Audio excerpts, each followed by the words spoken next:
வணக்கம். இந்தியாவுடன் நீண்ட காலமாக நட்புறவு கொண்டிருந்த ஒரு நாடாகும் மாலத்தீவு.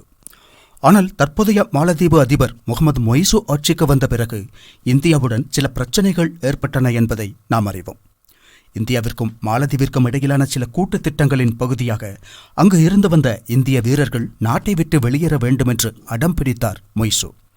இந்திய இராணுவத்தை திரும்ப பெற்றது. பின்னர் இரு நாடுகளுக்கும் இடையிலான உறவுகள் மோசமடைந்தன. மாலத்தீவின் மிக முக்கியமான வருமான ஆதாரம் சுற்றுலாத்துறைதான் என்பதையும் அதில் பெரும் பங்கு வகிப்பது இந்திய சுற்றுலா பயணிகள்தான் என்பதையும் அன்று முகமது மொய்சு நினைவில் கொள்ளவில்லை. அதற்கு பாரத பிரதமர் நரேந்திர மோடி ஒரு சரியான பதிலை கொடுத்திருந்தார். இந்தியாவின் லட்சத்தீவுகளுக்கு சென்று அங்கு ஒரு நாற்காலியில் அமர்ந்து அந்த படங்கள் வெளியிடப்பட்டன. அதோடு மாலத்தீவுகள் ஒன்றுமில்லை, இந்தியாவிலும் மாலத்தீவு போன்ற சுற்றுலா தலங்கள் நிறையவே உள்ளன. அடுத்த சில நாட்களில் மாலத்தீவிற்கு வரும் இந்திய சுற்றுலா பயணிகளின் எண்ணிக்கை குறையும் என்ற ஒரு செய்தி அந்த சிறிய செயலின் மூலம் மாலத்தீவிற்கு கொடுக்கப்பட்டது. எதிர்பார்த்தது போலவே மாலத்தீவின் சுற்றுலா வருமானம் சரிந்தது. அங்கு செல்லும் இந்திய சுற்றுலா பயணிகளின் எண்ணிக்கை குறைந்தது. பின்னர் விஷயத்தை புரிந்து கொண்ட மாலத்தீவு இந்தியாவிடம் நெருங்கி வந்து மன்னிப்பு கேட்டது. மேலும் நிதி நெருக்கடியில் சிக்கி தவித்த மாலத்தீவு இந்தியாவிடம் நிதி உதவியும் கோரியது. அதன் அடிப்படையில் கடந்த அக்டோபர் மாதத்தில் மாலத்தீவுகளுக்கு கரன்சி பரிமாற்றம் உட்பட கிட்டத்தட்ட 3000 கோடி ரூபாய் உதவி செய்ய முடிவெடுத்தது பாரதம். அதாவது டாலரை தவிர்த்து இந்திய ரூபாயில் வியாபாரம் செய்யும் விதத்திலான ஒரு உதவியை அறிவித்தது இந்தியா. அது மாலத்தீவுக்கு மிக பெரும் நிவாரணமாக அமைந்தது. ஆனால் தற்போது மீண்டும் இந்தியாவை சீண்டும் விதமாக சீனாவுடன் சில ஒப்பந்தங்களை செய்து கொள்ள முயற்சிக்கிறது மாலத்தீவு. சீனாவுடன் சுதந்திர வர்த்தக ஒப்பந்தத்தில் கையெழுத்திட முயற்சித்து வருகிறது அந்நாடு. இந்த சுதந்திர வர்த்தக ஒப்பந்தம் இந்தியாவிற்கு எந்த பாதிப்பையும் ஏற்படுத்தாது.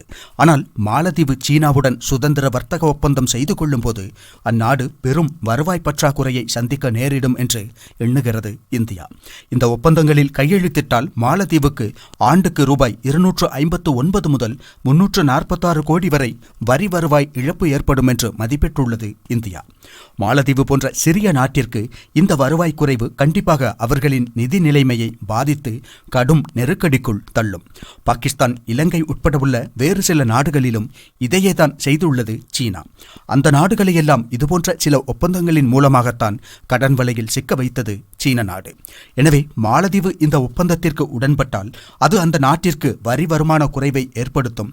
அதன் மூலம் பெரும் நிதி நெருக்கடியை சந்திக்கும் அந்நாடு. எனவே எல்லாம் தெரிந்தும் ஒரு பொருளாதார நெருக்கடிக்குள் சிக்கவுள்ள நாட்டிற்கு 3000 கோடி ரூபாய் நிதி உதவி என்பது இந்தியாவிற்கு தேவையில்லாத ரிஸ்காக அமையும்.